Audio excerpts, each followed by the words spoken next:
Hello and welcome to the field where it's very hot, I'm very sweaty, and I'm slightly worried because I can hear rustling behind me. The cows are just over there, but if they want to, they can walk down to a fence through there and come into here and then stomp on my stuff. So I'm keeping an ear out and an eye out for the cows in case I have to move somewhere else. Anyway, we are doing the test of the Ratel Pro. Now, I checked this out in the garden, checked out its night vision stuff, and it was all looking good, but I did think that the lens profile looked a bit narrow. We like a nice wide angle lens for FPV, and this seemed a bit narrow. So I thought I'd give it a proper go out here on the field. We'll fly it around and we'll see how it looks before we make a final decision. Okay, that's better. We're actually recording this time. I've just done 2 flights where I managed to not record it, and one of the reasons I kept coming back to landing is not because I forgot to record it, was because it seems to be stuck in 25 milliwatts, which is probably alright just for around this field, but I'm not quite sure what was up with that because it was working last time I used it. Anyway, when I first sort of took off and flew, I thought, oh, it's not so bad, this angle, but having just tried to land several times, I'm still thinking it's too narrow. I mean, the quad's working okay. I've got a little bit of noise.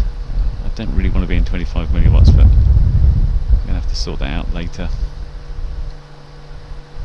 I don't quite know what the problem is. Picture-wise, looking alright. It's looking a little bit washed out, I feel, and not. I'm not entirely convinced it's focused as well as it could be. But I'll show you what happens when I try and land, because this is the problem. My angle is not too up, it's about maybe 20ish degrees, not very high. But even if I come down low, I find it really hard. See, if I want to stop by going backwards, I completely lose where I am, and then we just end up doing that, which isn't great. Now, I did wonder if this lens would be a problem, so I did bring another one with me. This has got the inbuilt IR filter. Hopefully this one has as well, because this was off. Oh, this was off a different one, but we'll give it a go. This is a 1.8mm lens, I think, and this is like 2 point something. Well, unfortunately, try as I might, I cannot shift that lens to replace it, which is bad because it seems slightly out of focus anyway, and it just will not shift. I don't know if they've put some sort of Loctite in there or glue, but I can't shift the ring and I can't shift the main lens, so we're kind of stuck with it. As it is, I have to say I don't like it at all. It's too narrow, I think. It'd be all right on a fixed wing, but on a quad it's a no-go for me, which is a shame because the actual optics of the camera are very good, but this is not focused and the lens isn't right for quads. There you go. Well, it's off the quad now, and I still can't move that lens. It must be stuck in. Obviously I could put a pair of pliers on it, but I don't think that's going to do any good things to the lens. And also, you shouldn't have to.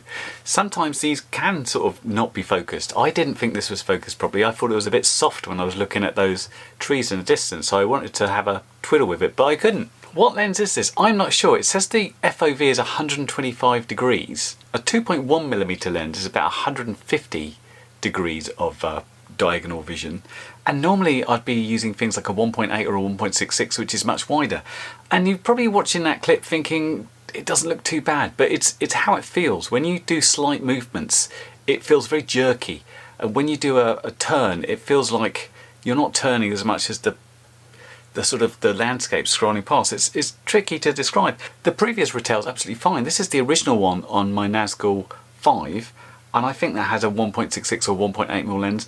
Brilliant. I think this is a Ratel 2 on this monstrosity I built. That's a 1.66mm, much shorter lens, and surprisingly it doesn't really fisheye that much. It just gives a much smoother movement, and even when I'm sort of going up, it means I can go very high speed, and when I'm coming into land I can see what I'm doing.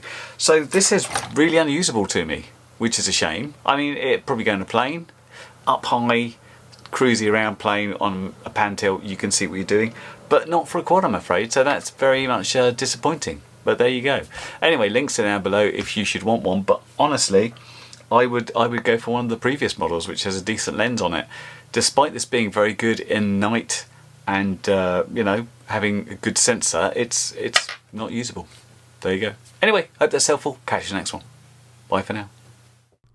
Well, you've made it to the end of the video, so thanks once again for watching. If you like what you saw, then please consider subscribing, and if you really like what you saw, then be sure to check out the link to my blog for a variety of ways in which you can help support this channel.